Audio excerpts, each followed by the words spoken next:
아 잠깐. 제시카 외동딸. 영화 기생충은 스케일이 큰 영화가 아닙니다. 사실 봉준호 정도 되는 감독이면 자신이 원하는 모든 것들을 스케일에 구애받지 않고 영화에 담아낼 수 있는 위치에 있죠. 하지만 기생충은 그렇지 않습니다.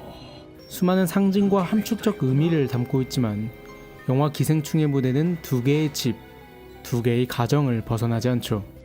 정해진 것들 안에서 봉준호 감독이 원하는 내용을 담아낸 것입니다.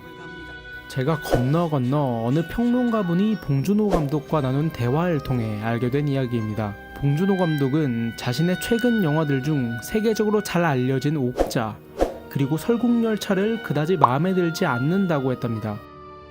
근데 이게 웃긴 게 오히려 설국열차와 옥자는 감독이 자신이 원하는 모든 것을 시도해 볼 수 있었던 영화들이라는 것이죠.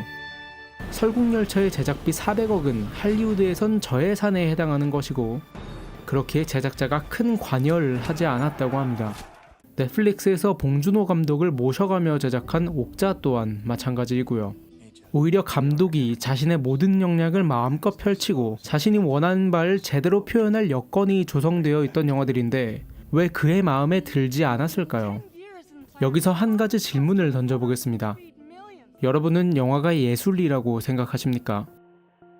예술이라 함은 사회가 규정하는 가치를 초월한 어떤 것을 담고 있어야 한다고 저는 생각을 하거든요.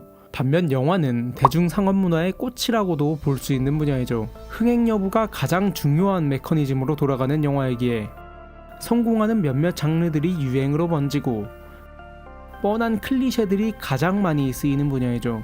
영상의 모든 컷들이 돈으로 만들어지고 돈으로 평가됩니다. 우리가 영화에 대해 가장 많이 접하는 기사들은 관객 얼마 돌파 이런 것들이죠. 그러니까 사실 영화는 예술이라고 보기에는 너무 대중적이고 세속적인 성향이 아주 강한 분야라는 겁니다. 그럼에도 영화는 분명 예술적입니다. 이를테면 봉준호 감독의 괴물 같은 경우 사실 따지고 보면은 서울에 괴물이 나타난다, 가족이 함께 싸운다, 괴물이 사라진다 각 끝은 아주 심플한 영화이죠. 괴수 영화입니다. 하지만 영화 괴물을 보는 우리의 머릿속에 들어오는 건 괴수가 아닙니다. 우리는 영화 괴물을 보고 나와 한강의 괴수를 생각하는 것이 아니라 우리가 살아가는 시대와 사회상에 대한 고민들을 하게 되죠. 영화는 그저 괴물이 나타나서 벌어질 법한 일들을 합리적으로 묘사했을 뿐임에도 말이죠. 작품이 보여주는 것 이상의 감정과 이상의 고민에 도달하는 것, 영화가 예술인 이유입니다.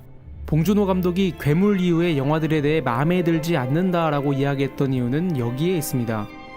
설국열차 같은 경우 사실 그 상징이 너무나도 뻔하게, 너무나도 노골적으로 드러나 있죠. 열차가 칸칸이 구분되어 있는 모습, 철저하게 계급을 표현합니다. 그 외에 다양한 영화적 장치들과 요소들 모두 마치나 상징적이요, 사회에 이런 면을 비판하고 있어 하고 뽐내는 것처럼 보이죠.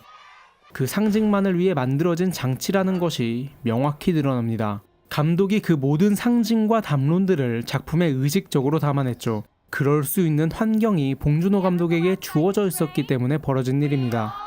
대중들에게 있어서는 영화를 감상함과 동시에 그 의미를 명확하게 전달받고 깨닫게 되니 감독의 의도가 너무나 선명하게 드러나고 있으니 마치 우리가 쉬운 수학 문제를 좋아하는 것처럼 만족스럽게 다가가는 것이죠. 보는 사람의 시각에 따라 의미가 천차만별로 달라지는 예술작품과는 다르게 모두가 비슷한 의미를 공유하게 되는 영화. 감독이 자신의 뜻대로 영화를 만들었음에도 마음에 들지 않는다고 말한 이유가 아닐까요? 100억 원 남짓 되는 제작비로 괴물의 CG까지 해결해야 했던 영화 괴물. 실제 사건을 담아내야 했던 날씨와 계절, 시간대를 맞춰가며 촬영해야 했던 제작비 32억의 살인의 추억. 봉준호 감독은 분명 영화 외적인 스트레스들에 시달리며 영화를 제작해야 했을 겁니다. 결과적으로 현실에 부딪힌 감독의 의도는 주어진 여건에 맞게 영화에 아주 함축적으로 담기게 됩니다.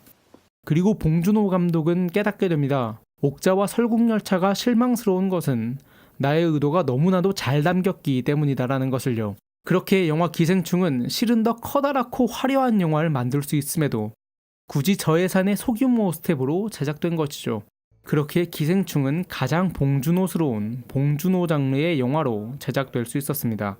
영화 속에서 와, 이거 정말 상징적인데요? 라는 말 되풀이하던 기우가 생각납니다. 너무 노골적으로 뭔가를 말하고 있어서 저게 무슨 의미지 하는 의문이 들었는데 어쩌면 봉준호 감독이 자신 스스로를 비꼬는 말이었을지도 모르겠다는 생각이 드네요. 기생충